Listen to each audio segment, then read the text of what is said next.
Durant les 6 jours de la croisade présidentielle en province d'Ongozi, les leaders locaux ont eu l'occasion de suivre des enseignements différents. Ainsi, parmi ces derniers, des enseignements pour qu'ils soient meilleurs dans l'exercice de leur fonction de responsable, aidés en cela par la grâce divine. Dr Daniel Chou, consultant en leadership et bonne gouvernance d'origine camerounaise, a conseillé aux responsables nationaux de toujours se sacrifier pour la nation tout en sachant ce que Dieu veut qu'ils accomplissent. L'exemple est celui du roi David, cité dans la Sainte Bible, Acte 13, verset 36. De Acte chapitre 13, le verset 36. Acte chapitre 13, à partir du verset 36. Et là, je veux le lire. Il est écrit: Or, David, après avoir en son temps servi au dessein de Dieu, est mort. Je m'arrête à ce verset, à ce point. David, après avoir en son temps servi au dessein de Dieu, est mort. Je crois que nous sommes ici pour encourager que chaque responsable de la nation puisse servir l'Éternel, le Dieu qui nous a créés en son temps et dans cette nation pour avancer le développement de la nation et les voies de l'Éternel. Et dans ce passage, en réalité, il y a 3 choses qui ressortent de la vie de ce grand homme de Dieu. Premièrement, David, en tant que roi, a identifié la paix de Dieu pour lui. Et je crois que c'est la toute première chose que chacun de nous a l'obligation de faire. D'abord, d'identifier à quoi le Seigneur m'appelle. Nous savons que nous sommes tous des enfants, des serviteurs de Dieu. Et Dieu nous a élevés en position d'autorité pour une raison particulière. Et chacun de nous a donc la responsabilité de chercher à connaître quelle est la raison pour laquelle Dieu m'a élevé en dignité. Qu'est-ce qu'il attend de moi? Qu'est-ce que j'aurai accompli à la fin de ma mission? Donc David a compris que Dieu l'a élevé pour être roi et pour apporter un changement positif, bénéfique, durable dans sa nation. Et je crois qu'avec ça en tête, David s'est mis à exécuter le plan de Dieu pour sa vie. Donc la première chose et la deuxième chose qui revient après l'identification, c'est le fait que David s'est mis en action. David a servi. David a servi et Dieu d'un côté et son peuple de l'autre côté. Donc, tous les responsables que nous sommes appelés à servir d'un côté notre Dieu, mais de l'autre côté le peuple pour qui nous sommes appelés à être des responsables. Donc, David a donc servi Dieu et il a servi le peuple. Et nous sommes appelés donc, je ne sais pas quels sont notre mandat, quel est le temps que le Seigneur nous accorde en tant que des responsables, mais nous sommes appelés à servir Dieu pendant cette période. Et la troisième chose, c'est chacun de nous sera vu à travers l'héritage qu'il aura laissé en tant que responsable. Donc, nous devons en train de nous poser la question: si je quittais le pouvoir aujourd'hui, si je ne suis plus un responsable aujourd'hui, quel est l'héritage que j'aurais laissé en tant que personnalité de la nation? Et quand nous regardons la vie de David, nous voyons que David a laissé un grand héritage. Premièrement, il a laissé un nom. David est appelé le père de Jésus. Et Jésus est appelé le fils de David. Il n'y a pas une autre grande honneur que Dieu peut nous donner que son fils Jésus est appelé à notre nom. Et de deux, il a laissé une cité, Jérusalem, qui est un sujet de conflit aujourd'hui entre les musulmans et les chrétiens. Parce que nous savons que c'est cette cité, Jérusalem, que Dieu fera de son règne pendant le règne millénaire. Et c'est la cité de David. Mais David a aussi laissé une nation en paix. Quand David prenait le pouvoir, il y avait des guerres un peu partout. Mais David, après après avoir gouverné, il a laissé une nation en paix. Et je loue le Seigneur pour ce qui se passe dans cette nation. Parce que cette nation a traversé des années et des décennies de troubles, des conflits à l'intérieur. Mais depuis plus de 10 ans, je crois que nous jouissons d'une paix que Dieu est en train d'établir dans cette nation à travers votre leadership. Et notre prière, c'est que cette paix soit durable afin que nos enfants se lèvent pour jouir de l'héritage que nous aurons laissé derrière nous après avoir transformé la nation. Et David a aussi laissé une dynastie éternelle. Vous savez, Jésus est appelé après le nom de David et la dynastie de David est une dynastie éternelle. Et il a aussi laissé des écrits, les psaumes, c'est des écrits de David qui parlent de la gloire de Dieu et de comment il a pu gouverner le peuple de Dieu. Et finalement, la chose la plus importante pour moi, c'est que David était sûr de sa vie éternelle. Il était sûr que si sa vie s'arrêtait ici sur terre, il passait l'éternité avec Dieu.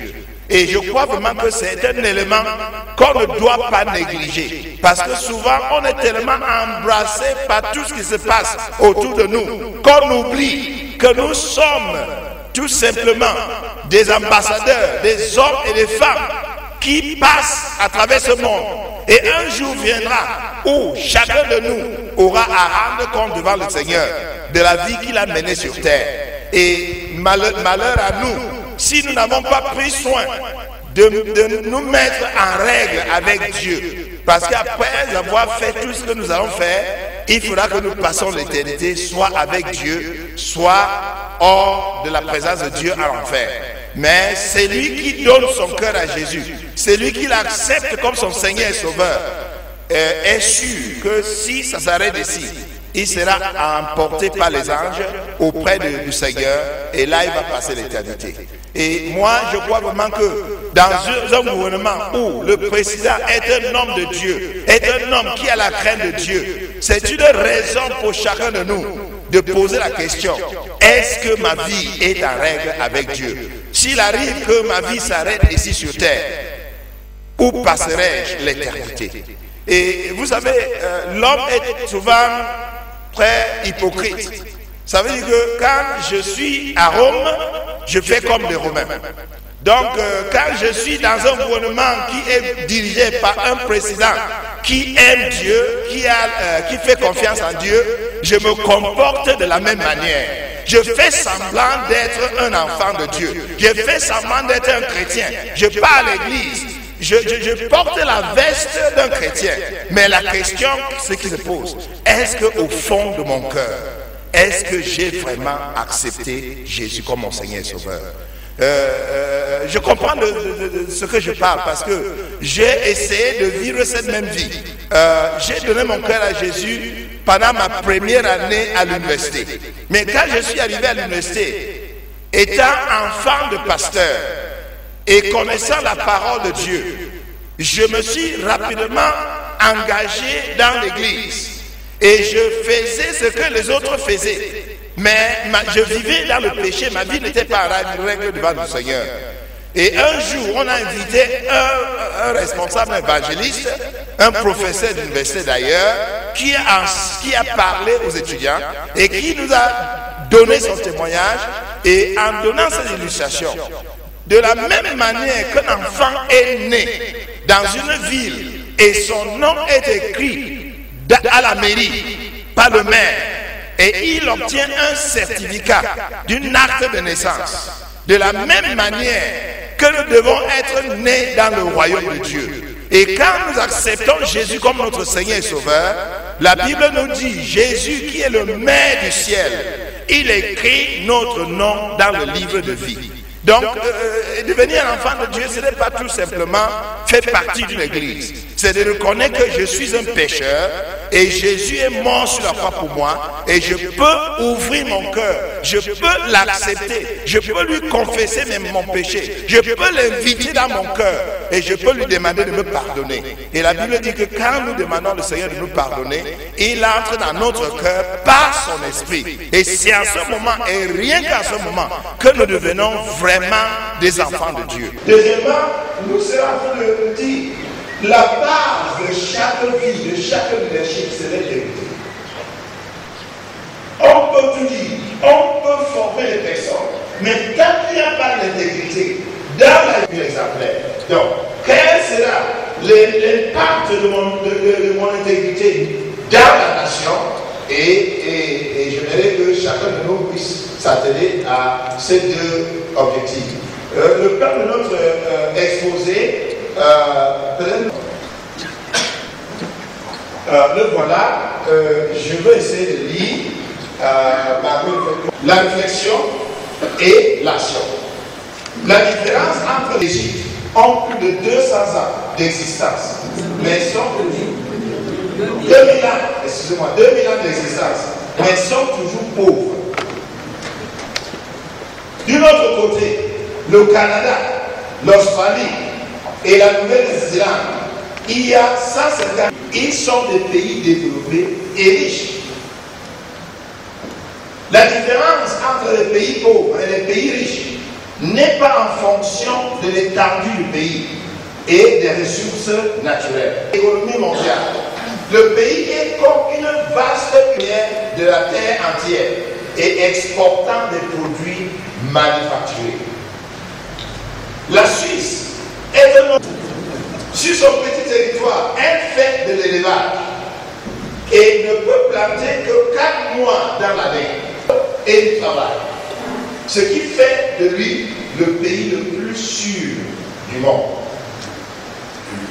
Et les homologues des pays pauvres montrent bien qu'il n'y a pas de différence intellectuelle significative entre eux. La couleur de la peau dans leur pays d'origine sont la force productrice dans les riches, et alors la différence.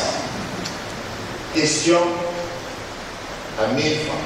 Et dans le comportement des gens, façonné au fil des années par l'éducation, que la grande majorité suive les principes qui régissent leur vie.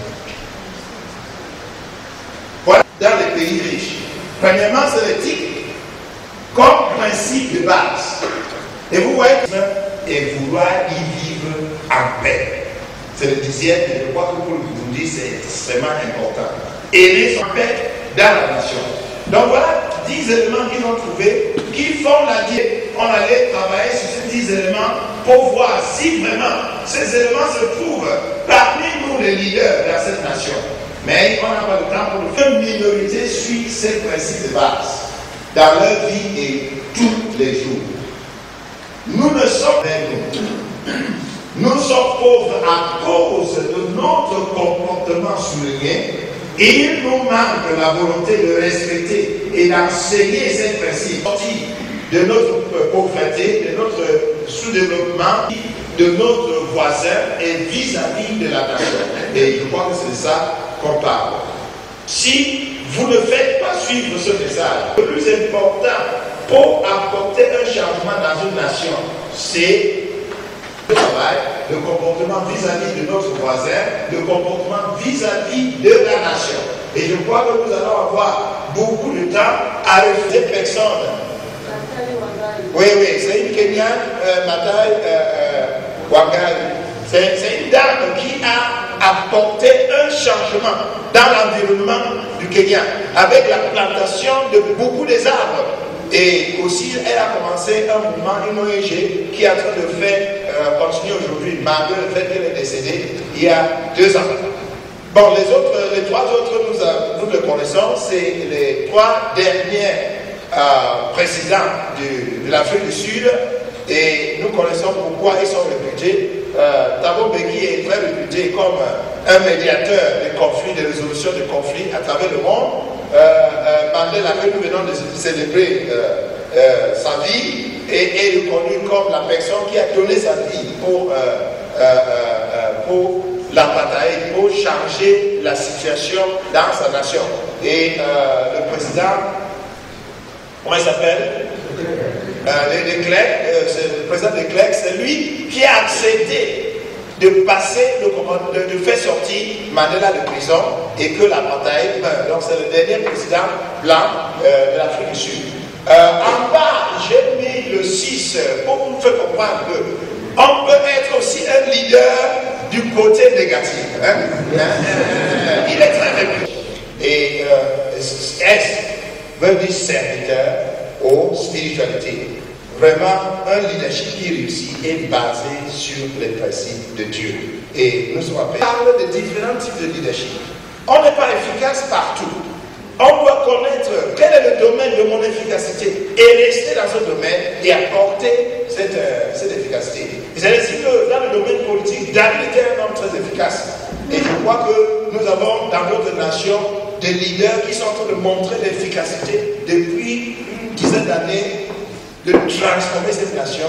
Et vraiment pour moi, vous devenez de plus en plus un modèle que les autres nations doivent copier. J'ai aussi un homme que j'admire beaucoup, Mathieu Kirikou, je connais cette nation, le Bénin. J'ai sillonné cette nation avant Mathieu Kirikou, pendant Mathieu Kirikou, après Mathieu Kirikou. En réalité, ce monsieur était un président dans les années 80 et il était communiste. Et en tant que communiste, il avait pratiquement détruit la nation. Mais Dieu, lui, nous commençons à changer cette mentalité.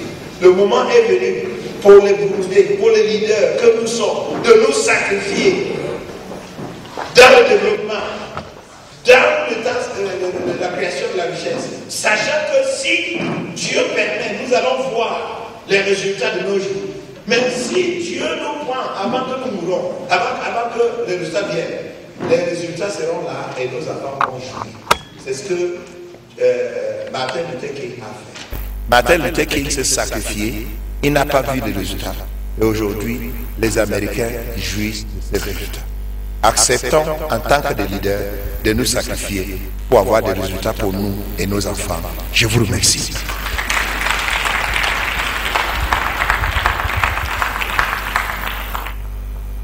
mu nyigisho nazo zatanzwe n'umukuru w'igihugu cy'u Burundi Petero Nkurunziza kuri abo barongozi nyene yabasabye kwegera Imana ngo bayisabe kumenya ingabire yabo umwe wese no kumenya umuhamagaro wabo ngwandi hoho ubutabimenya cyasanga ariko yiba ingabirano z'abandi gukirongo zigaca ziba imfa gusa kuri bo. Nyere cyubahiro mwana bashobora byose nyakubahwa cegera cyambere cy'umukuru w'inama nkenguzamateka umunega wanyu nyakubahwa wahoze urongoye igihugu cyacu cy'u Burundi n'umutambukanyi wanyu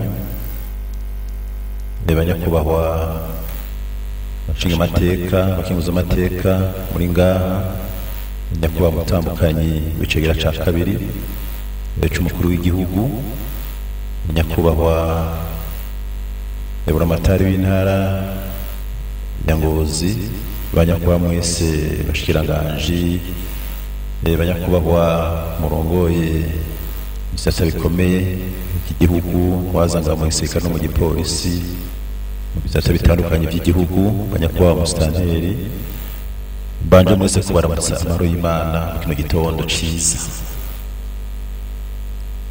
naje nakanyamuneza kuno munsi mwiza Imana iteka mubendi ngaha tuyatuganire cyane janye n'uburongozi ndashimiye cyane Imana bashobora byose kuko yatuzigamiye no munsi tukaba turi bazima turi mu byiza by'imisi mikuru ya Noel ndetse n'usozera umwaka imisi mikuru ya Bonane ariko cyane basokuriye maze ati umuko nikiriko waratanga uyu mwaka urawusozera none usozera nyiki Noel uyironse mwiki uko kujya no kunywa bita umwaka twamatuya twamatunywa ariko hari ibintu bikomeye cyane Imana biyifuza yuko byukuri nk'abantu bageze mu bihe kumenya ibihe n'ikimwe muga kumenya icyo gukora naco n'ikindi kintu ni ibintu bihambaye cyane kandi gutakaza umwanya ni ngorane cyane. Abazungu bari bamaze bati umwanya n'amafaranga time is money. Ukunezerwa kwacu turondere aho tuvoma izindi nkomezi kugira ngo tubandanye urugendo umwaka uza tuzi neza ko dufise ingabano idasanzwe cyane cyane ivuye ku Mana. Ndashimye cyane yuko uwabuze ubwa mbere yanje Dr. Daniel Manihezagire yagaragaje kwerekana cyane mu nyigisho zibabereye kabisa zijanye n'ico by'ukuri umurongozi akwiye kuba afise n'ico agomba gushikako, kandi ukumva neza yuko umurongozi si kubwiwe n'umutahe w'abandi. Mwumve neza ko turi umutahe w'abandi, kuko abantu bamye biyugarira ko nkunda kubivuga kwiyugarira ko nka Nyabumba, kwiyugarira ko nka Nyabumba ugasanga ati ibyanje, ariko umurongozi nk'uko tuvyumva neza n'umuntu yiyumvira akora azi neza yuko ibyo atanguje ari imbuto itewe, ni imbuto itewe imera igakura ikama amashurwe ikama abandi bakayifungura, kandi wewe yateragiye gusa. Duhamagare guteragira na twebwe rero kugira ngo tumve neza yuko natwe nk'abarongozi mu bisata bitandukanye yuko dukwiye kumva neza yuko ukurengana kwacu atari kujya kw'imodoka irengana, kuko ukwiye kurengana n'abandi bakabiti naka yarahaciye naka yarahabaye. Ibi ni ibintu bihambaye cyane, nabivuze ejo bundi, ivyo dukora nk'abarongozi ntabwo ari inyungu ziwacu. Abuzukuruza bashobora kuzoba mu nyungu nyinshi zimeze neza gusumba twebwe twaciye no mu ruho mwinshi cyane. Umutahe rero twame tuzirikana ko dukora ibyo dukora no munsi bigaruka bikabera by'ukuri igihugu, bikabera abajyango, bikabera igihugu umugisha. Tutarenze gufatira no kukarukaro ka kure muri Bibiliya canke mu bitabo by'Imana, turabe natwe ubwacu iragi ryiza abantu barigenderamo rikabesha. Genda by'akaroro tuvuge nka Kamandera twabonye, hari abantu benshi cyane turetse n'Abanyafurika y'Epfo bazoba mu mugisha w'iragi rya Mandela. Afrika y'Epfo ndetse n'Abanyafurika batari bake, ariko yari umuntu umwe, ariko iragi ryiwe mugiye kuraba no guherekezwa kwiwe, je nibaza yuko byabaye ibya mbere ku isi, byari bwaba ku isi sinkekeranya. Umuntu wese yipfuza kuhaba, muga kuhaba si byo bikomeye cyane, ari kuhaba muri ico gihe mugabo n'ikindi kintu kigushitura kikubuza amahoro, kwamuze neza yuko ari ahantu yavuye. Ikintu kije cyagutsa na Perezida Obama murabizi sibyoroshe, mugaso guhaguruka gusa hajya honyene, mugabo n'imyaka izokwama yisubirizwa mu mutima we, abazwa n'abazomukurikira babazwa ati n'igihe haherekezwa Mandela Amerika no yari iri, kandi uko kwa Amerika si ukubaho gusa birakwiriye, nivyo bijanye umwuko n'ikiriko, nivyo bijanye. Rero naje nashaka yuko tuganira ku bijanye n'uburongozi tunafatiye ku ijambo ry'Imana. Ndarabwiye neza yuko igihe twagenda mu bihe bigoye, jewe nabo twagendanye barabizi, ibitabo namye nsoma kuza no munsi nsoma cyane rwose, ibitabo by'Imana ibyo nsoma cyane. Ubuzima bw'umuntu buratuma kuguhamagara gukora ibindi bintu no kumenya umuhamagaro wawe. Hari ijambo yavuze hajya umukozi w'Imana, kutamenya ingabire yawe ni ngorane.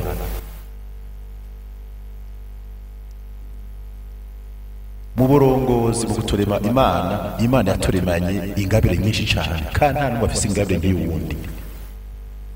Ingabire ni nyinshi cyane kandi ziratandukanye. Mugabo ingorane nahawe kumenya ati mbega ingabire yanje ni iyi. Utayimenye uza kwiba iz'abandi, ugiye kuraba iz'abandi nawe wawiyivye ntabwo ishobora.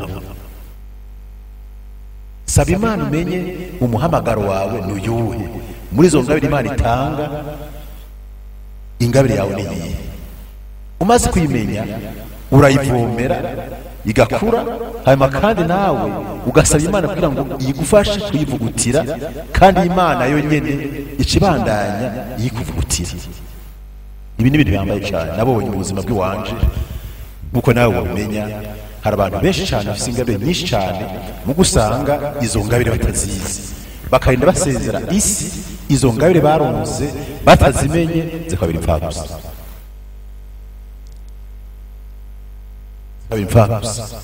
Nico gituma rero ingabire naho ironse bisigura yuko yimeza, ikazokwama irivomera, ikazokwama iri kirama. Siko bigenda. Ingabire yawe wowe urayimenya, ukayiteramira, ukayivugutira. Imana nayo yicisha mu mucanga ukomeye cyane. Kujya kw'inkono bashira mu ntuze abatwa, amaze kubona abatwa iyo babumbye inkono, iyo bazi kuyanikira ku zuba ntibabiheze, kugira ngo ikomere neza baricisha mu mucanga, bakarondera bakahumbira, hamwe bayikura mu ziko bahondako, kandi baza kumva neza yakwangutse neza gusumba iyindi, sivyo? Baradodora. Ni Imana iri kugenza. Ingabire y'Imana, Imana ntabwo ikurera tambuka uzino. Hari ishuri ry'Imana igucisha ko mu ngabire yaguhaye kugira ngo igukwangure kabisa, igukuremo kujya ubutari babucanira mu mucanga, ukavamwo ntuze ibivu, ntuze ibumba ryose rikavamwo, ibyo byose biravamwo, ugasigara uri icyuma cyuzuye kabisa. Ni Imana igukwangura kabisa. Nahari no musi twashatse kwiga icyo Imana yashatse gusange no munsi, shaka yuko twiga ibijanye ukuntu ishure ry'Imana, Imana gukwangura, gucisha mu muriro, gucisha mu bintu bikomeye cyane, kugira ngo ingabire yawe ikure kandi ikomezwe n'Imana. Hari ibyo umuntu acamo, muri ibyo bintu acamo ugiye gusoma, kandi abasokuru bacu barabitubwira mu bijanye no migani batubwira. Hariho imisozi, iyo bavuga imisozi bakavuga amazi, bakavuga itanure, bakavuga ibinogo, bakavuga amashimu, bakavuga ishamba, bakavuga ubugaragwa. N'ibintu byerekana neza yuko ibyo si ibintu byoroshe mu buzima bw'abantu, si ibintu byoroshe. Kandi no mu ijambo ry'Imana ibyo ni ibintu bifite insiguro zikomeye cyane, ni ibibazo bikomeye cyane. Kandi Imana ntacyo bitwaye ku ngabire yawe gucisha mu bibazo, ntacyo bitwaye. Oya, ntacyo bitwaye, iragucisha mu bibazo kugira ingabire yawe ikure, kandi ntagire ubundi muntu azofunganishwa nayo. Mugana hawe kumenya neza yuko muri uwo mucano, muri ubwo bugaragwa, muri iyo misozi, muri ayo mazi, muri ibyo binogo, no kumva neza kuri kumwe n'Imana. Ibyo utabimenye ntahandi hawe. Haraho uca muri ibyo bintu utemeye kuri kumwe n'Imana, ukaca ubivamo atahano sahanje. Nibyo ducamo mu ngabire, ducamo ibyo birimo. No musi twe gutanga rero uburorero, tutagora gusoma ijambo ry'Imana, turabe uburorero bumwe ukuntu Imana igenda iracana abantu mu ngabire zabo mu bintu bidasanzwe mu misozi mu makuba mu myonga mu bugaragwa mugamira n'imperuka imana kugushikana hejuru ugacwagara ku musozi hejuru si benshi bawushika ku musozi hejuru. Reka dusabe umukozi w'Imana adusomere dutangure kuwa mbere no munsi nzazagenda kuri umwe turabire mu itanguriro igice c'8 kuva ku murongo wa 4 gushika ku murongo wa 20. ingabire zawe ukazimenya ugacamya no kuntu uba mu bibazo gucamo kuko waruze neza yuko Imana irega abantu baje bavuga ngo Imana irankunda akabazo kaza ati none ya Mana yandevye suko bimeze. Imana nifata ngo igwe kure tambo zino nyine reka dusome tubwire ibijanye na Nowa n'umuntu yabaye nk'umuntu nkawe nkanje wumva ivyiwe ama rero uce wumva uko Imana yamushikanye hejuru ku musozi. Dusome ingene umwuzure wabaye ayo n'amazi umurongo wa 4 kandi umwuzure wabaye nta nzuzi zari zirahwana ariko haraje umwuzure mu kwezi kw'indwi ku munsi wako w'17 bwa bwato buhagarara ku misozi yo muri Ararati. Amazi agenda arageruka ubudasiba gushitsa mu kwezi kw'icumi. Mu kwezi kw'icumi ku munsi wako wa mbere udutwe tw'imisozi turaboneka. Iminsi 40 ishize Nowa yugurura idirisha ry'ubwato yabaje arekura igikona kiragenda kirajarajara gushitsaho amazi yakamiye ku isi. Arekura inuma kugira ngo amenye ko amazi yoba agabanutse ku isi, maze ntiyabona ishinge ikirenge imugarukako mu bwato kuko amazi yari akwiye ku isi yose. Atuma ukuboko arayifata ayizana mu bwato. Asiba iyindi minsi 7 yongera kurekura iyo numa ngo ive mu bwato, igaruka kuri we ku mugoroba ifise akababi kabisi kumweraye mu kanwa. Nuko Nowa acamenya ko amazi agabanutse ku isi. Asiba iyindi minsi 7 arekura iyo numa, ntiyasubira kumugaruka kukundi. Maze mu mwaka w'amajana 61 mu kwezi kwa mbere ku munsi wako wa mbere amazi akama ku isi. Nowa akuraho igisakaye ubwo bwato aritegereza abona isi yumutse. Mu kwezi kwa kabiri ku munsi wako wa 27 isi iruma. Nowa ava mu bwato. Imana ibarera Nowa zori kangahe 15. Imana ibarera Nowa iti soko mu bwato mwe n'umugore wawe n'abana bawe n'abakazana bawe, kandi usohokane ibiri n'ubugingo byose bifise umubiri biri kumwe nawe, ibiguruka n'ibitungano n'ivyikwega hasi byose, kugira ngo bisegenyukire cyane mu isi, birondoke bigwire mu isi. Nuko Nowa arasohoka bo n'abana biwe n'umugore wiwe n'abakazana biwe n'ibitungano n'ibikoko byose vyikwega hasi n'ibiguruka byose, mbere n'ibigenda ku isi byose nk'uko ubwoko bwabyo nk'uko amoko yabyo ari, birasohoka biva muri ubwo bwato. Maze Nowa yubakira Uhoraho igicaniro, yabira mu bitungano byose no mu bikoko bitazira no mu biguruka byose bitazira, abitangira kuri ico gicaniro kwimaza ivyo koswa. Amen. Umurongozi ibi bya Nowa ndaza neza ko mubizi uko byagenze, murakunda gusoma ijambo ry'Imana imbere yaho muze musome murabe. Ivyano nuko Nowa yabaye mu bandi bantu nk'abandi, yari umuyagihugu nk'abandi, mugabo Imana iramuraba ukuntu yifata mubo bari kumwe, kuko umurongozi yifata nk'abandi.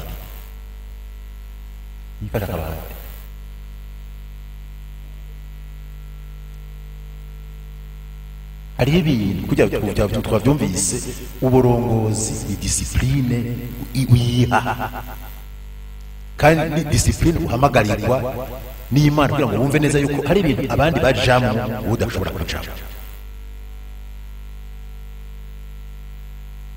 kandi biryoshe sivyo biryoshe udashobora kujamo nivyo bagiyemo rero aho bari kumwe na Nowa baraja mbe n'ubirengeye no mu buryohe burengeje ivyabicika murengera kugeza naho Imana yicuza ati aba bantu se nabaremiki bano bahana ikifata umugambi wo kubahwanya bose kiretse umuntu umwe yabonye ubwo burongozi murimwo yuko mu gihe yorusimba benshi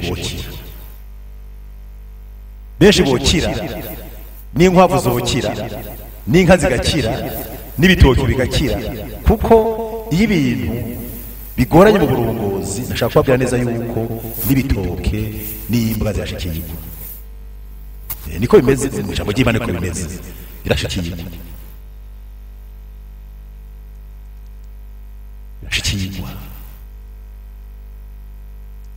Imana yibira akabanga Nowa.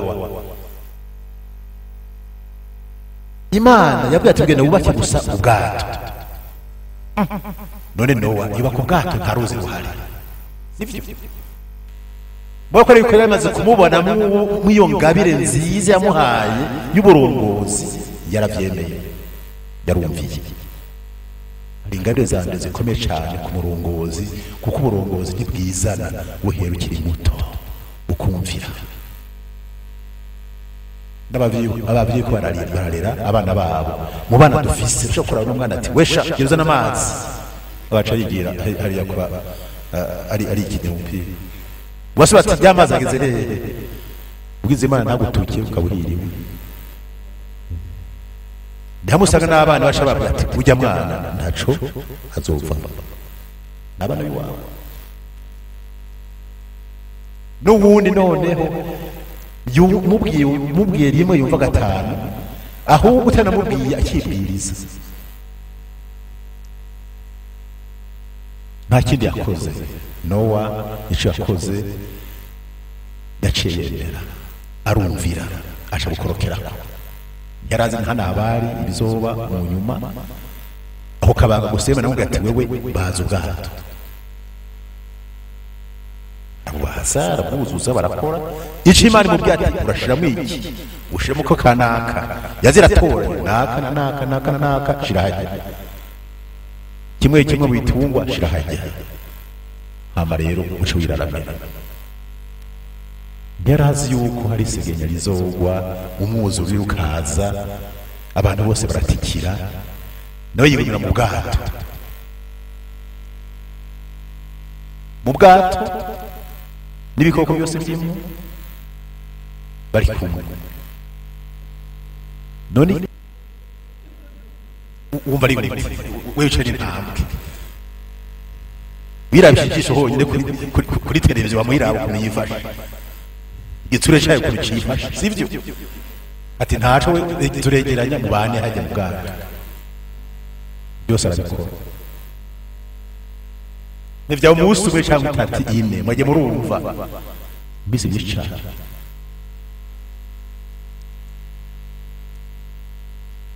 n'ingorane zikomeye cyane none ga yaba atari umurongozi yemeye kumvira Imana byari kugenda gute yari kuvuga ati iyi Mana nayo iragorana sivyo nifu bimbwira basi data wanje mudamu wanje n'abana byari kubasaba sivyo ariko n'ibindi bikoko bicuza ibikoko byose ushiramo no kuri atari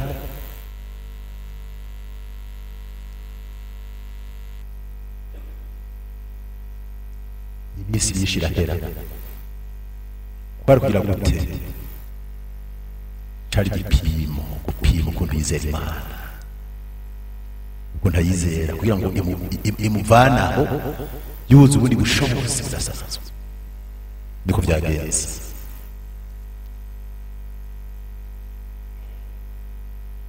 haruko kwibwa indongozi kwibigwa akabanga n'Imana ntajya mu kibazo urabe umuvyeyi urazi ukuntu byo mu muryango bimeze sivyo murabizi amabanga yose mu muryango ntiyabwira abana bose sivyo hari umwana urabatira umwe ati wewe ukamubwira ikintu n'abandi ntabimenye kuko ari umwana ashobora kubwira wibaza ngo nibanga ugasana ingorane atagira habika kandi ibanga iyo rivuze mu gihe itari ico izana ingorane niribanga yabitse n'umugabo niba akabanga n'Imana arabigumya nimuhamagara gukora ibikorwa arabikora uburongozi rero ntibwizana burategurwa na cane ko tubumva neza ko butegurwa aha byavuye ku Mana yemwe hari ingabire Imana iguha bako zivomere kandi ngo zihagarare neza ikiganza ca mbere gikomeye ni ic'Imana kuko ingorane y'abantu bazi neza yuko kw'ishuri ni vyiza uragenda kw'ishuri ukaronka ziyangabanwa tubona zibonye ukuntu ari byinshi cyane uburongozi bwose ni byinshi cyane mu bijanye n'inyigisho mu bijanye n'ubutunzi mu bijanye n'inkino mu bijanye no kurima mu bijanye n'ubworozi mu bijanye n'ubumenyi ingabire ni nyinshi cyane uburongozi buratandukanye mugabo naho wovyi ukabimenya utamenye icyo Imana yaguhaye ko ingabire yawe ngo uyivugutire kandi usaba Imana iyikuze byose bikwira ubusa ni bya bindi ababyeyi bita kuruhira ubusa uno wa mbere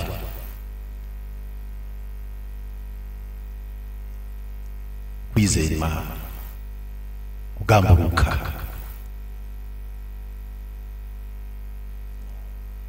buzure barabayeho wahitanye benshi n'ibikoko byinshi ariko Nowa yahagaze hejuru n'abo bari kumwe bose n'ibyo Imana yamuhaye gukora uko no kuvuga utigwa ingabire muri yahawe uwo ni Nowa wa mbere ubwato rero ni igishusho y'Imana n'abakinnyi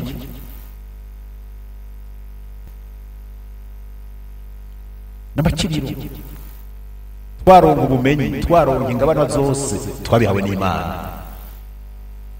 ubukiro bwose rero ni ku Mana yacu niba mushize hejuru muvana mu mazi mujana mubara mwuzurira abandi batikiriye ariko aramuhagarika aja hejuru muze musome inyuma yaho muzobona ukuntu yabaye umuntu adasanzwe n'ikurikirano ry'abantu ivyo yakoze ntibyabaye ikimazi kuri we wenyene yararokotse mugabo ivyakurikiye uruvyaro rwe yakurikira abuzukuruza n'abandi muze murara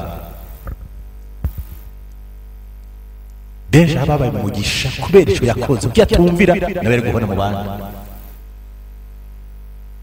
ubwo yadakoresha Imana mubwiye yari kubona ibara mu bandi akaba zibiye ibihumbi n'ibihumbagiza byamukomotseko akaba yugaye Imana idufashe twugare umugisha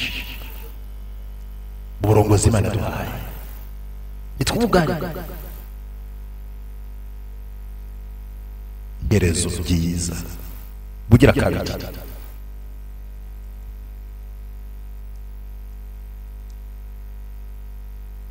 bugira kabiri kadusome turabe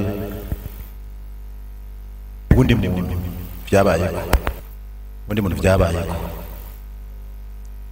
ni Aburahamu abo n'abantu babayeho batakiriho mubwatwe turi mu bakomotse turi muri umugisha Aburahamu nta koti yambaye ngiyi canke ibirato ngiyi wapi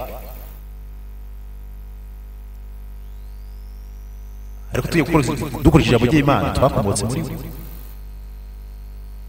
ati urubyaro rwanze umugisha sivyo we nta koti yambaye sivyo yaragambutse gusa ashagenda atani imodoka agendeyemo none ra modoka muragenderamo n'amadege yose yego si uwo mugisha se ujye kure imyaka ibihumbi n'ibihumbagiza bihaciye we yarumviye gusa akaba ari twebwe n'umunsi twe turagenda muri ibi tubona nambaye cyane dusomere mwitangurira guhera ku murongo wa 2 gushika ku murongo wa 18 chapitre 42 itanguriro igice cya 42 kuva ku murongo wa 2 gushika ku murongo wa 18 wone wuni nawe yaciye mu burongozi nk'ubwo kugira ngo ahagarare neza abere umugisha n'abandi. Imana igeza Aburahamu. Imana irazi neza yuko yamubonye, sivyo? Yuko ari umurongozi, ko urongozi bwose ubutegetsi bwose bwa Imana. Abo nicabuje ko Imana nimucisha mu biti kumugeza kuraba neza yuko ari kumusitari. Dusome. Iramubwira iti enda jana umwana wawe w'ikinege ukunda Isaka nyene, uje mu gihugu c'Imoriya umutangire yo kukimazi cyo koswa ku musozi nzokubarira. Aburahamu azinduka kare mu gatondo, ashira amatandiko ku ndogoba yiwe, ajana na babiri bo mu bakangara yiwe na Isaka umwana wiwe, nuko asatuje inkwi zo kosa ikimazi ava hasi aja ahantu Imana mubariye. Ku munsi ugira gatatu Aburahamu atuma amaso abona aho hantu hakiri kure, nuko Aburahamu abwira iyo mikangara yiwe iti nimusigarane indogoba hano, twe n'uyu mwana tugiye hariya gusenga, turaheza tugaruke. Aburahamu yabira za nkwi zo kosa ikimazi azikorera Isaka umwana wiwe, nawe yitwarira umuriro n'imbugita, nuko bombi barajana. Isaka badase Aburahamu ati mbega da, aramwita bati nikiga mwana wanje, ati mbega umuriro n'inkwi ko ari ngibi, none umwagazi w'intama uri hehe wo gutanga ikimazi cyo koswa? Aburahamu aramwishyura ati erega mwana wanje, Imana niyo iri bwirongere umwagazi w'intama w'ikimazi cyo koswa. Nuko bombi barajana bashika ahantu Imana yamubariye. Aburahamu ahubaka igicaniro akinyuranyako za nkwi, aboha Isaka umwana wiwe amurambika kuri ico gicaniro hejuru y'inkwi. Aburahamu atuma ukuboko yabira yambugita ngo akerere umwana wiwe, maze umumarayika w'Uhoraho amuhamagara ari mu ijuru ati ewe Aburahamu, Aburahamu. Aritaba ati sabwe.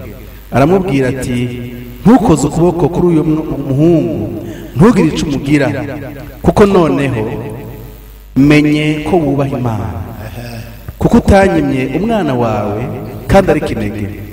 Maze Aburahamu yunamuye amaso areraguza, inyuma yiwe habona imfizi y'intama ifashwe mu mahembe mu gisaka c'inzitane.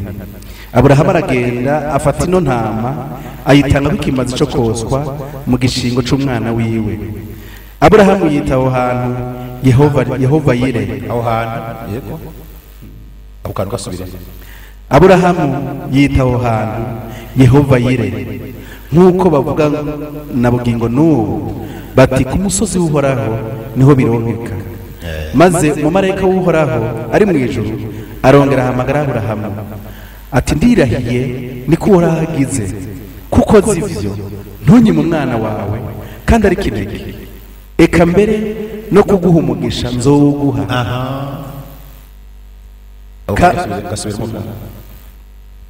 Maze umumarayika w'Uhoraho atega umugisha kuko wanyumviye. Amen. Dukomere amashimana yawe. Ukumvira ni ikintu gihambaye cyane. Uri umuvyeyi, uri umurongozi, wumva ibyo bintu, iyo situation sene yose kuri abana.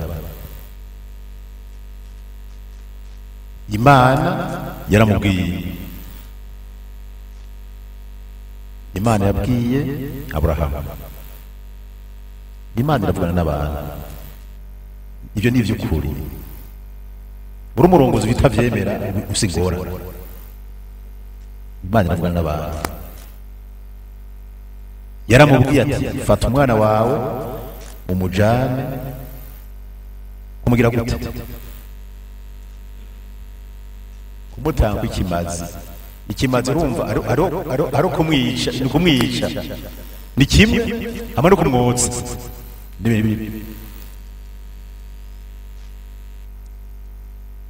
umurongozi arangwa naho yumvise ikintu kirasa yuko akibika muri ibate. ndakwibariza ikibazo, iyo Aburahamu ashakira umuhungu wiwe Isaka yuko Imana yavuze ko agiye kumucana, ariko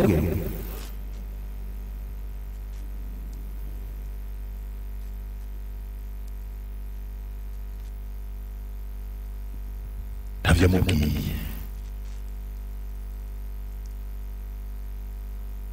iyo ni ingabire ikomeye cyane. si ngombwa ko ibintu byose, kandi ubyumve neza nk'umurongozi, ibintu byose ntibihamagariwe kumenyeshwa abantu bose.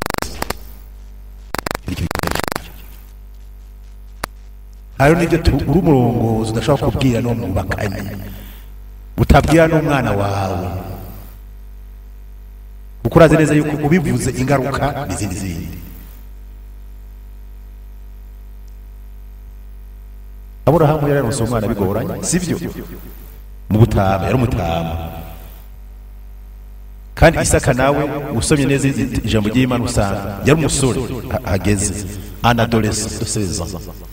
abese ngunyisha kandi urazi umwana w'ikiniga afatwa neza ko ntawe ndibasangira, sivyo?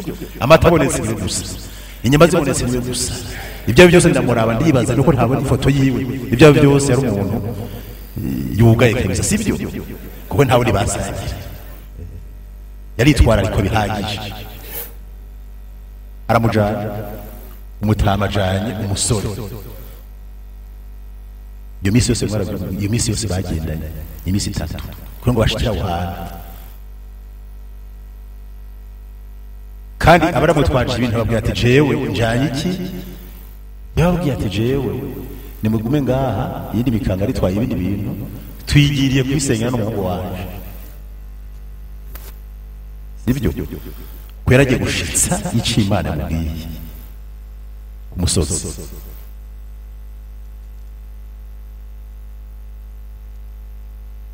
ubyumva ibyo bintu? abasiga ngati tugiye gusenga turagaruka.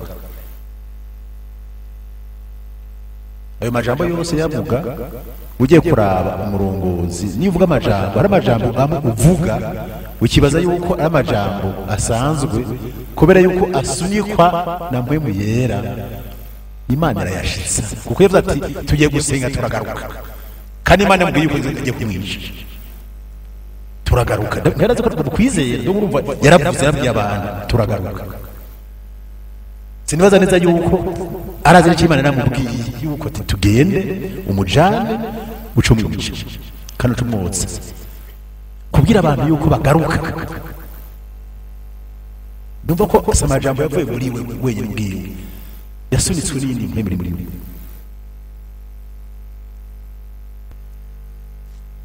Imana ikoresha abantu igakunda.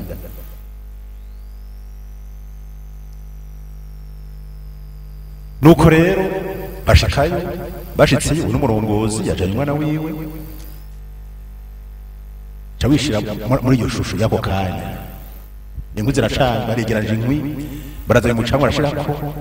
hama rero izo nguvu zavuye hehe? umuntu w'umutama kuboha umuntu w'umusore. kuko mutama ashatse ariko umuhungu we yari kumwigarama, ahubwo agaca ahindukira ati ibi nibyo utanguye gashasha, reka ndakwereka ko nanje nyankarazi, sibyo? agaca mutunatuna we yabwiwe, sibyo? kuko n'ijambo ry'Imana ryari ryabivuze ati twara umuhungu wawe. ndakubwire ushaka kuba umuntu w'ikigungazi, ubona ko ufise inguvu, mugabo y'Imana yavuze inguvu zose zirahera.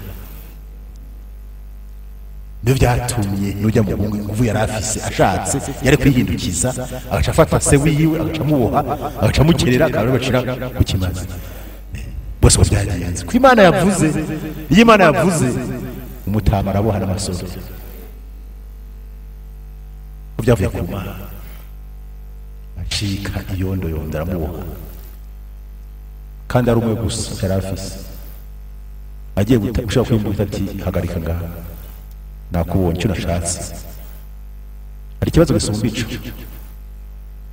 wishikishirimo cyo kibahanza hari ibibazo birengeye ibyo wocamo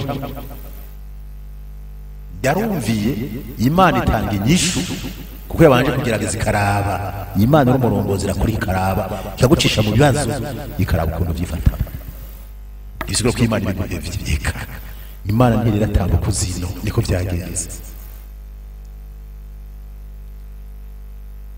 icyo gihe cyonyine cyabaye ntibagirana nicyo tugendera muri uno munsi ku bantu bizeye mu ruvyaro rwawe nzotanga umugisha abazokomoka amahanga yose azobakomoka nzoba umugisha ku bwa kino gikorwa ugize gute ukoze hari igikorwa ukora uno munsi uri papa uri mama mu muryango abuzukuruza bawe bataranavuka bazosoromamo inyungu yabyo nicyo tutwe kuba amaso y'indongozi dukora ibikorwa tuzi neza ko atari byacu tuzi neza ko bizokurikirana bataravuka bacu natanze akaruru ka vuba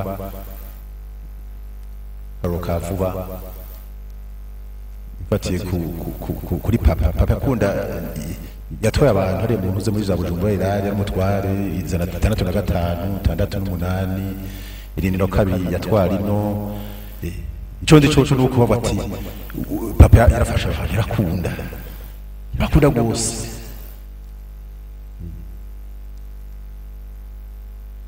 itandatu na kabiri iri muri Bujumbura irari za kabezi za sale za hehe sinari bwavukije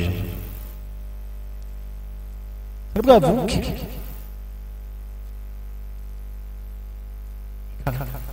bwo yakoze byiza abo yabikoreye barabirata hanyuma inyuma yaho no ngaha hose tumaze gucika imfuvyi ntabwo niza amashuri kubera yuko twaduze amafaranga abantu papa yafashije no bandiye amashuri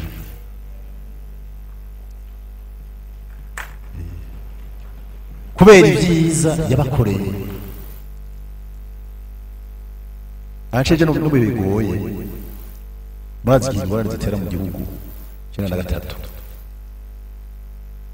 jewe nagiye muri Bujumbura atabantu nzi ndahasanga mugabo kuba niswe umuhungu wa kanaka bazi ndakubwire abanyagihugu barangyamye ko kugeza naho bapfa barahera batari bake bakafata tufuma dupfa we n'upfa baza tugira hari avuye ngaha nyina yarari ngaha tubwire ati nukuri kwimana kabaje ngaha murumva abamwe ntibahapfe kubera iki iciza umuvyeyi wanje yakoze nakigendeyemo kiranankingira sinabuze iconja banambwira ati mbere wanashaka twirutse amasasa avuze inkoko ziri ngaho turaze kutakunda kwiruka cane uca uguma ngaho ntugire inyota ntugire inzara uratora ugere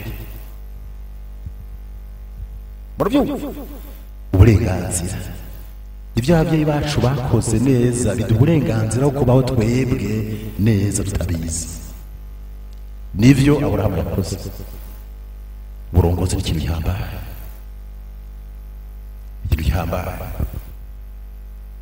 rero nk'abantu twebwe tugezemo twumve neza yuko iyo Imana dukoreye ibintu iyo Imana duteye iteka tukaba abarongozi twumve neza yuko si twebwe hari n'abandi bana buzukuru n'abuzukuruza bazosoroma ku byo twakoze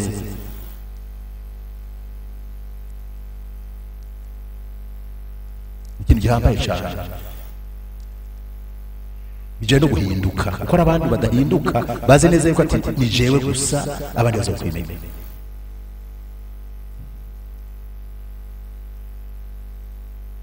kuri byiza hari umuntu w'umutegetsi umwe inzi ngana ababwira izina ryiwe kandi w'umurundi yigeze kubwira abantu uwavukana aramubwira ati sha wewe ntidushobora kwiga twese muhira reka jewe niyigezeho umukuru wowe uzokora muri koragirira yize atabishaka ntukige twize twese ibyo cyo ingorane we guma muhira ni jewe noja kwiga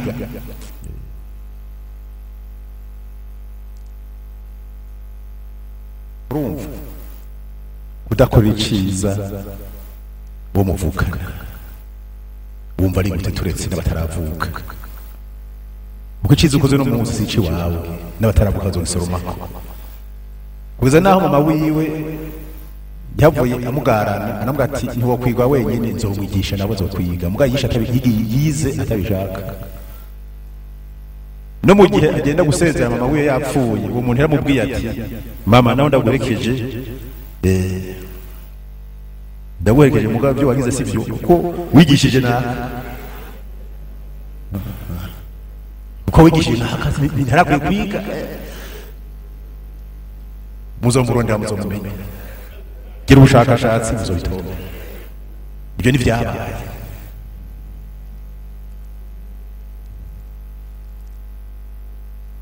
ati ndaguherekeje ati sinzokubabarira kuko wewe warabigishije umuje kwishuri ntari kwenda kwishuri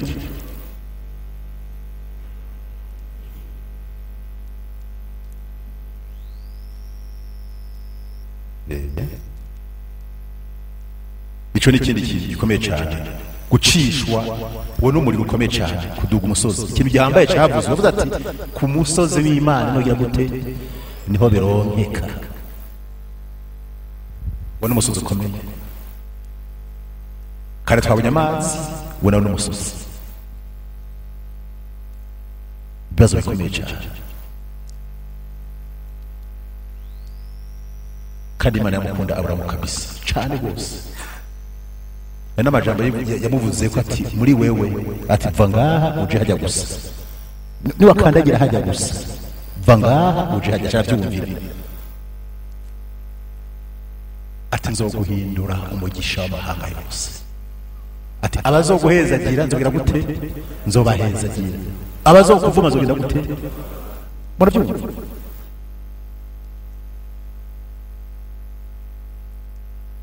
ibintu byabaye ubwizigirwa butagarukiye kuri we aho ucubandanye no kuzovuka hanyuma ubwizigirwa buvuye ku Mana si ku bantu abantu bo kwizigira to kwizigira ibiri hacu bitwa Imana kwizigira birabemeza niko byagenze Aburahamu na Isaka wibaza batahutse rero umuhira sivyo nk'umurongozi ariko arasigura ukuntu byagiye akamuboha sivyo bagenda barayaga urumva byaga ko byari bimeze nk'umurongozi warabati ibi ni yabivuga yuko namujanye nkamudwega sivyo nkamushira kumujugunya sivyo umugozi gatora imbugita nkamushira kumucana yanda mukirere baratahanye sivyo bagenda bariya se n'umuhungu ati ibara uhuye ariko ntaco sivyo uteza kuremesha abandi ukabira ukuntu wifata mu bibazo baratahanye sivyo umurongozi urumva ibyo byose hari ibibazo camwe n'inyuma yavyo kabuze neza ukuntu ugenda uraremesha n'abandi yigera muremesha ijambo ry'Imana ntitubwira yuko kuza no munsi babivuze ari Isaka nabyo yavuze ari na Aburahamu nabyo yavuze kabaye akabaga kaha nta namwe ndabisoma ko byavuze iyo uja uri umurongozi ibyo ubonye byose n'ibyo uciyemo byose n'ibyo ukoze byose si ngombwa ko bibwirwa abantu. baza umugisha uburuka gusa uruka hano habari ukuntu byagenze ari babiri. Isaka nawe yakora yuko yabonye ubushobozi bw'Imana nawe yaranumye kuko yatari ubundi muntu ari ubushobozi bw'Imana nabwo uzoba umurongozi nawe nyene kuko bujya burongozi Imana yamweretse bikavuga kuri se wiwe bari kwicanira umungu yarabyumvise sivyo ashira mu ntuza ati ntaco kizima ibyo wakoze bizonkumugisha nawe ntahiye kizima bizonkumugisha yatasha nezerewe kuko yatabyumva ngo Imana ibivuge naho nyene nawe nyene yagucisha hiwe mu nzira sivyo ati ko wampakije gashara ndeka nari ndakwera ukuntu rye nawe kwimwita arayifise sivyo yari yayitwariye kandi bayisize ngaho baritaha murumva burongozi ko bimeze umucamo ukomeye cyane. Hari amabanga menshi mu barongozi.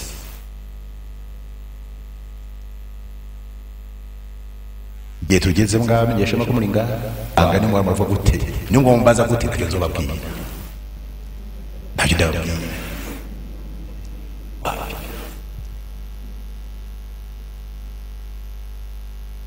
kuko ububasha bw'ubugingo n'urupfu biri hehe mu rurimi.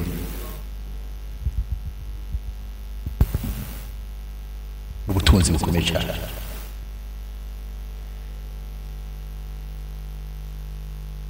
Nzobabwira undi muntu yibeshe ariko turuvuga abantu bagiye bararisisa bagenda baranesha mu bwo burongozi.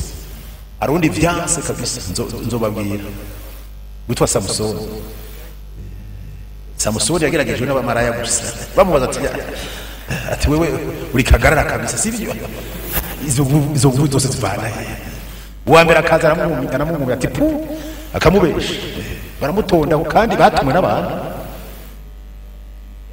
batumwe n'abategetsi bagatuma amara atigenda mu buwaze neza tumenye neza ubushobozi bw'iwaho buri baramubaza arabumya kabisa barukamweguye yeguwe n'umaraya mu ngabire Imana yaramuhaye n'ubushobozi Imana yaramuhaye.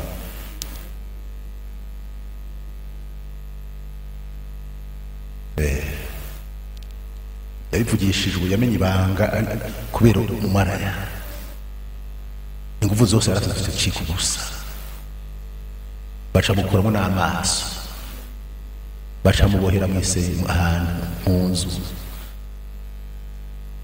ariko mu gusenga naho yamenye ibanga yasenze rimwe gusa byose Imana ishirabikora yavuze ati naho byakabonetse yavuze ati abantu bose ko bambushe abantu bose baraje kumwirata ko bose n'abari batumye ko bamufate bose baraza abakuru bose baraza muri iyo nzu ashaka ati ino nzu turimo wokora ikikorwa kimwe gusa kugira ngo woye kwirata ku mukozi w'Imana naho namenye ibanga sibyo naho byangoye akancamo nta kundi abwo bigenza uko ndibwabareka sibyo.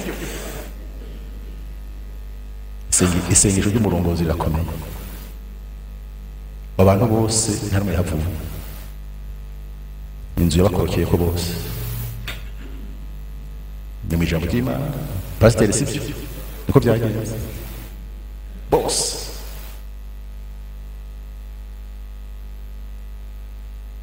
tuje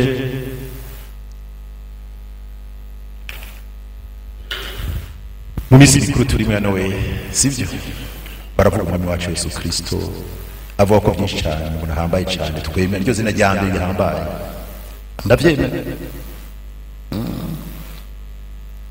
ndabyemera cyane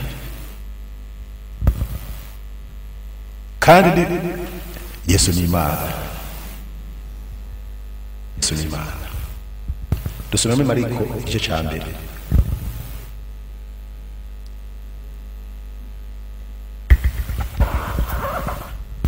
ijambo ry'Imana ritubwira yuko Yesu ni umwami w'amahoro sibyo umwami w'abami ari hejuru y'abami bose, ni Imana ushobora byose. Naje ni chini ya ulinzi yeye, uko ni umwami w'abami, sivyo? Chini ya ulinzi kabisa. Dukomera amashimana ya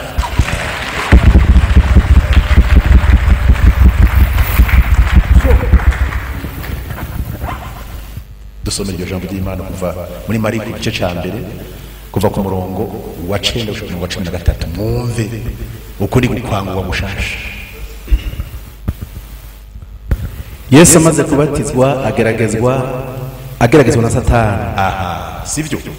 Yesu amaze kubatizwa arabatije nga, sivyo?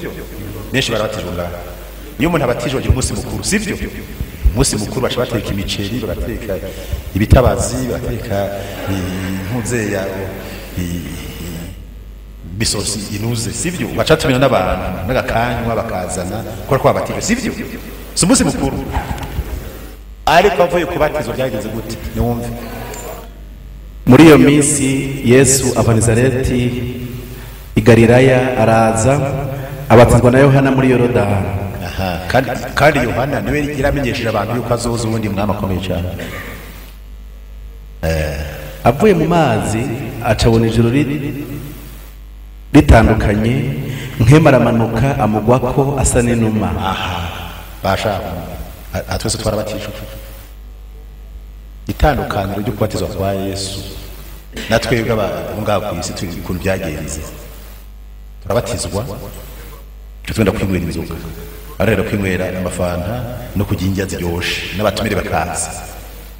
Ariko Yesu wewe nijuru ryaca riryemeza ubwo nyine atarava. Umuntu wabatiza no munsi inuma ikacimanuka ikaca yorukika mu gwako byo genda gute? Yo bavana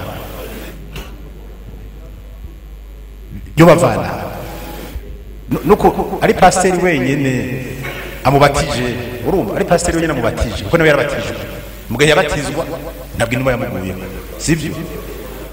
Ubwo bashaka kuza ishaka kubera icyo numa iza buke kaza ikamugwako. Ndibaza neza ko mu gihe cyari umazi menshi yaca mutwibiriza gusuma ati ntumve gaho ntimenyekana, sivyo? Ntimenyekana. Ariko ijuru cyabyemeza aho nyine ko ari umurongozi umwami w'abantu. Imana yarurutse.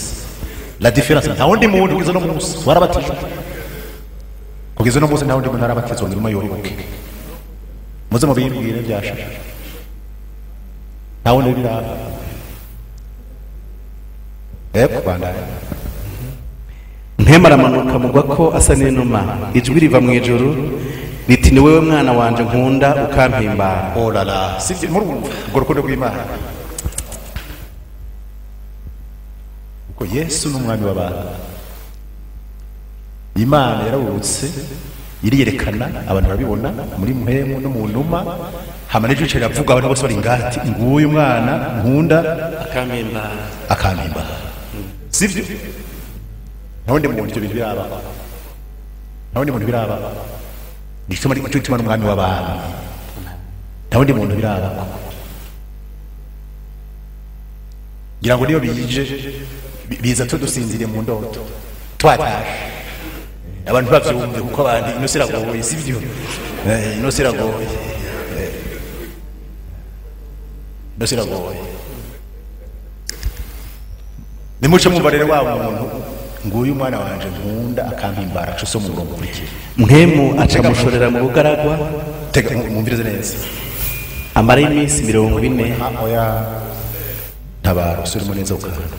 Nkemu aca mushorera mu bugaragwa, Amushorera hehe? mu bugaragwa. Aha, ndanya. Amara iminsi 40 ageragezwa na Satani. Aha. Iminsi 40 ageragezwa nande? Na Satani. Wa muntu akundwa cyane. Hanyuma kandi yaba hamwe n'ibikoko, yaba hamwe n'iki? N'ibikoko byo mu bugaragwa. Ibikoko byo mu bugaragwa biratandukanye byo mu ishamba. Abantu bagize ubushakashatsi ku bintu bijyanye n'ibikoko. Ibikoko byo mu ishamba bifite amakari makeya cyane, ariko ibikoko byo mu bugaragwa bifite amakari byaraseserewe n'izuba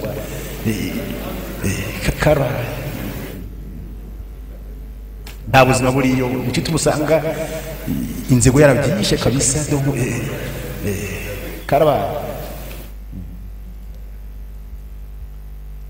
abamarayika bakamukorera amen aha yicarira haciye iminsi mike yatumye haje ivuka umwami wacu Yesu Kristo kandi ijuru ryarabyemeje kuva kera si twebwe tubyumvise no munsi n'ubu turacabisoma ngaha kandi turabyemera Imana iramushingira inta kwa kundi Imana itari yatanga kuzino nta kinya kirimo mu kukurera wemeye ko umurongozi mukorane nayo yice mujana hehe mu bugarama yaravuye umunezero kandi sivyo inyuma yo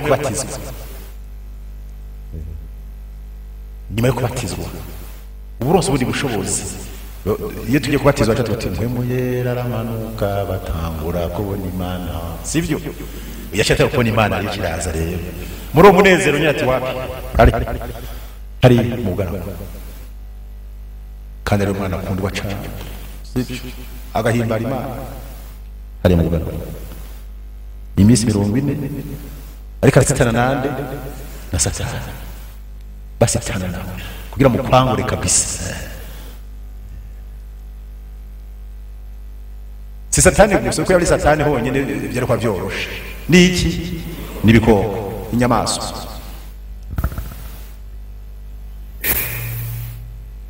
ariko ijambo ry'Imana ritubwira ngo yari kumwe n'Imana kuko abamarayika baramukorera byose no kumurongoza ameze hari ibikoko hari ubugaragwa na Satani ariho ariko ari abamarayika nabo mukorana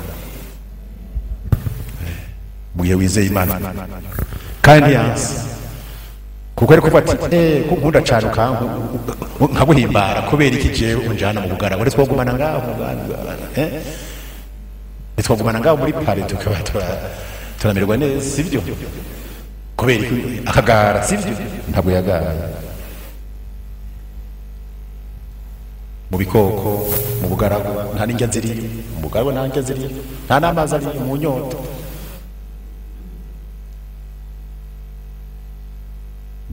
bikoko bikaze cyane ariko Imana ikiramuraba ati yari kumwe n'abamarayika bamukorera niko umurongozi uza kumera ubona uwakana undi murongozi si byoroshe ku murongozi kuko ibyo byose tuvuga nibyo tugenda turacamwa ngaha kino gihe ibyo ducamo ubwo nahawe kumenya neza yuko uri kumwe n'Imana yimwe yaguka gumagara muri umuhamagaro ko murongozi wano gusaba Imana kugira ngo ushoboze kunesha utanesheje uragwa kandi umurongozi uratakara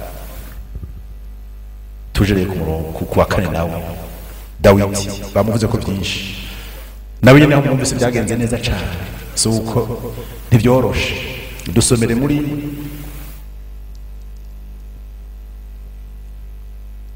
Samuel wa kabiri igitabo cya kabiri cya Samuel 16 kuva ku murongo wa 5 gushika ku murongo wa 14 nta byagusa mu burongozi nukora ibyo wawe mu Kirundi n'amajana 366 bibiri Kirundi Shimeyi atuka Dawidi yari umwami akomeye cyane w'igihangange yari umugwanyi yateye kugwana akiri muto na Goliyati yari yateje isibe abantu bose amubonye bakakiruka yamugize ibuye rimwe gusa aho tari kumwe mu rumonge ari bari ngaha nabwiye ukuntu akaba yamuteye ukuntu yaguye bwisanza guteye ibuye mu mutwe ugwa ugarana sivyo ariko ibuye Dawidi yamuteye kuko yerekana yuko Imana ari kumwe na Dawidi ntabwo yaguye agarana yaguye yubanye imbere bati ndakwemesha uri umugabo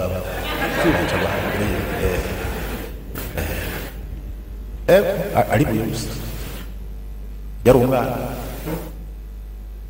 dusome maze umwami Dawidi ashitse i Bahurimu asokoroka umuntu wo mu muryango wa Sawuli yitwa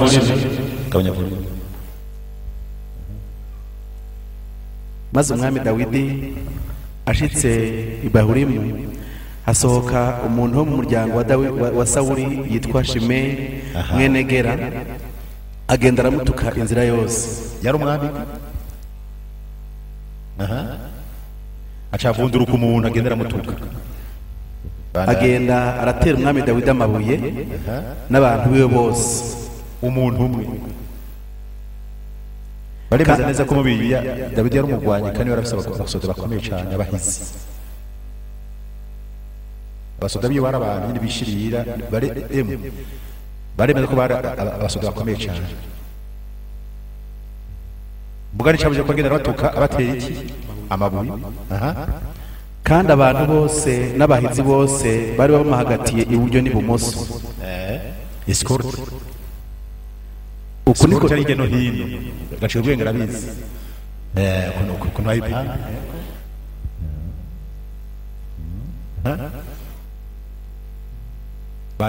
uko niko Shimeyi yagenda aramutuka ati genda urakagenda wamwicanye we wamugesera we, uhoraho agusubije ku mutwe amaraso yose y'abenzu ya Sawuli uwo wishize mu gishingo ciwe ukiyimika, none uhoraho agabiye Abusalomu umuhungu wawe ubwo bwami. Ubuyobe bwawe buragukoze kuko uri umwicanyi. Maze Abishayi umwana wa Seruya abaza umwami atariko niki gituma tureka uwo muvyimba w'imbwa akagenda aragutukaga mwami wanje nyene ingoma. Uno muntu yagize imyimenyerezo yo kuniga abantu ati vuga gusa ari bico no kwikorera buraga ati hinge njabuke na mucizosi. Umwami aramwishura ati dusanga iki gayemwe bana vuga cyane ati hinge ati hinge njabuke ndamucizosi. Uno wari imyimenyerezo. Umwami aramwishura woni Dawidi ati dusanga iki gayemwe bana ba Seruya niyaba antutse uhoraho ari we yamubariye ati tuka Dawidi hari uwoshobora kumubuza? Ati byo ubitewe n'iki? Mbere Dawidi abarira Abishayi n'abantu biwe bose ati ku mwana wanje nikuriye mu nda, ku mwana wanje nikuriye mu nda arondera agatwe kanje, mbega urya mu Benyamini we ntarushiriza? Nuko mureke ntuke kuko uhoraho ari we yabimubariye. Kumbure uhoraho azoraba ayo mbonye ampa ibyiza mu gishingo c'iyo mivumo mvumwe uyu munsi. Nuko Dawidi n'abantu biwe bakomeza inzira, Shimeyi nawe agenda akikamanye umusozi abangikanye nawe amutuka ingenda amutera amabuye asura umukungugu. Nuko umwami n'abantu bose bari kumwe nawe bashika i Yefimu aruhukirayo. Amen. Wone umwami Dawidi akomeye cyane, afise ingabo zikomeye kandi zihambaye. Mugani cabuje ko ari umuntu ahagurutswa kugira ngo amutuke amwambike ibara, amutuke amutera amabuye kandi amusure n'ivumbi suri. Murabyo ntibagita mu kirundi suri. Hanyuma rero kandi bagenda babangikanye, donc baca mu misozi nabo baca ku wundi, igenda babangikanye imisozi gumiza imisozi ibibazo. Mugabo mu bibazo bari nyishu ku murongozi, ibibazo murongozi acamwe ni nk'ingazi zimuduza gushika ku hejuru ku musozi. Ingazi yari afise abahizi bakomeye cyane, kandi ashatse ari kuvuga ijambo rimwe gusa kuko afise abahungu bari b'inkerebutsi b'abahizi bari barabyize. Mwabyumvise wa muhungu avuga ati none ubuze amazina mw'isi sinasubira muje kuko jyanye wapi n'ikundi yamwise gwiki subiramo uti kuko ari amajambo tutavuga twebwe subiramo yamwise ariko niki gituma tureka uwo muvyimba w'imbwa akagenda aragutukaga mwami wanje nyene ingoma donc urumva si muzima donc uba si muzima hama kandi ico gikoko mumva icari ico hanyuma bishagera gute ati ntiwontuma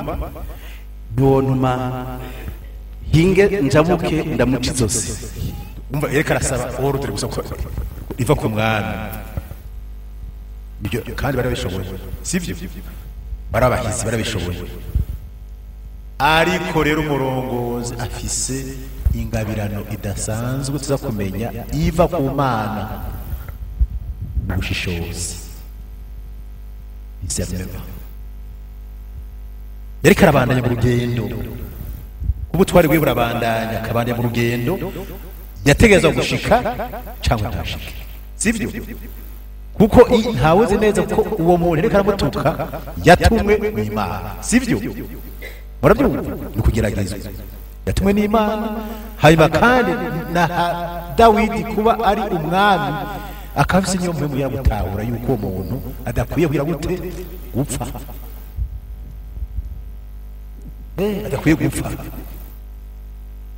cawibaza rero yarondegwa n'umuhungu wiwe sivyo no wundi ariko aramutuka bice byunyuka rero aranse gutanga uburenganzira mu basoda bari kumwe ngo baze ku bico muntu ivyo byose abasoda cyo n'umuntu wacu n'umwami arasigora sivyo niko bacha cyo n'umuntu arasigora zikomeye cyane kuko ibi bitusi bingana uko nabo byihanganira sivyo buca byo kunca bigenda mu basisi uyu muntu umwasi turi kumwe adutera amabuye nadudukomeye aradutuka adusura imikungugu kandi ibyo twigiye ibyo bigiye aratuje gushira mu ngiro ibikorwa twize twavyigiye ubusa cyane sivyo bacha mubaza ibibazo tubwire ne amapompaje twagize ariko kiraga cyane cy'umuntu cyo gushira mu ngiro ibyo bize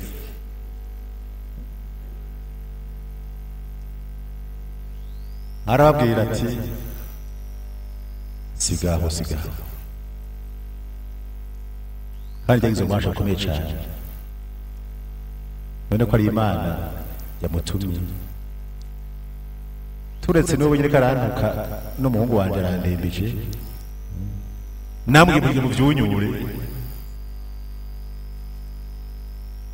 Imana irabibona neza irabibona ati reka abandanye kuko Imana ikibona neza ibyo rikarangirira mu gishingo cino mivumo agire gute amumugisha kandi Imana cibikora kuko yaciye abandanye ashaka kuri objectif byayo twumvise gushika kuri arife c'est-à-dire gushika ku musozi wo kuruhuka ugasoma kanukanya utuntu amaverse abiri yayo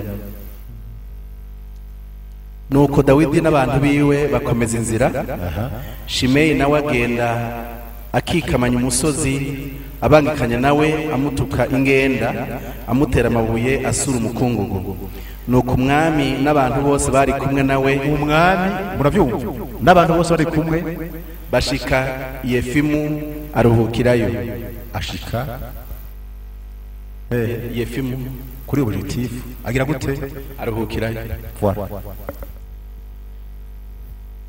ukuruhuka bisigura iki bisigura yuko atamuruho uhari yararenganye imisozi gushika hano poho muze mubandanye gusoma hari yanye mu nyuma byarahindutse yagira mutuka Imana kakoresha mu kumuheza hama kandi acaraza kandi kumwakira ariko barajabuka niba wa mbere muri protocol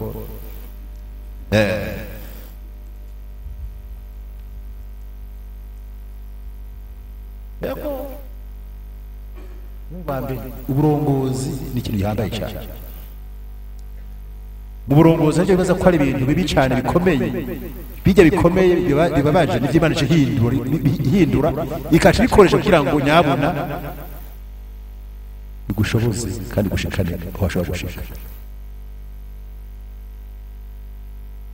niko byagenze aha kwa Dawidi.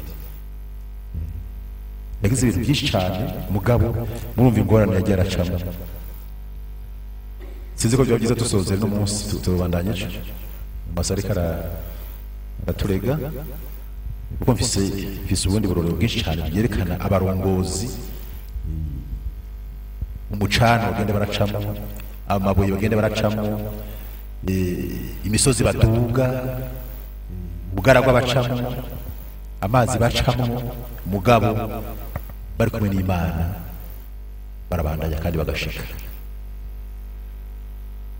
Nare dusozereye tutatubuze kuri example ya Dawidi. Mfise example 10 natorokanije tuzobandanya kumbure ejo kugira ngo abazo bafise bifuza kubandanya bumva ico Imana iduhamagara mu burongozi yuko kumva neza ko dushobora kwifasha twenyene. Turahamagara kuvugutira ingabire. Imana hari ingabire zo kugwana Dawidi mugabo izindi ngabanwa yagumye arondera ku Mana. Dawidi yakoze ibintu bikomeye cyane n'abanse bafata mpiri umwe abishatse kumwica Sawuli yaramufashe mpiri. Imana iramuzanishira ngaho aho yaramaze imyaka murondera hamare amusanga. Imana iramuzanira imbere yiwe ati none ko ari maboko yanje hacari kibuze ko je nushobora gushira gusiga ngaha. Ariko Dawidi acabwira Sawuli ati sinshobora gukoza amaboko ku bantu Imana yarobanuje amavuta. Wigiye burongozi n'ibintu birengeye. Harimo inkomezi umurongozi afite inkomezi zidasanzwe ataho dufisane azaze turonka mu ishuri bwa bumenyi turonka mu ishuri.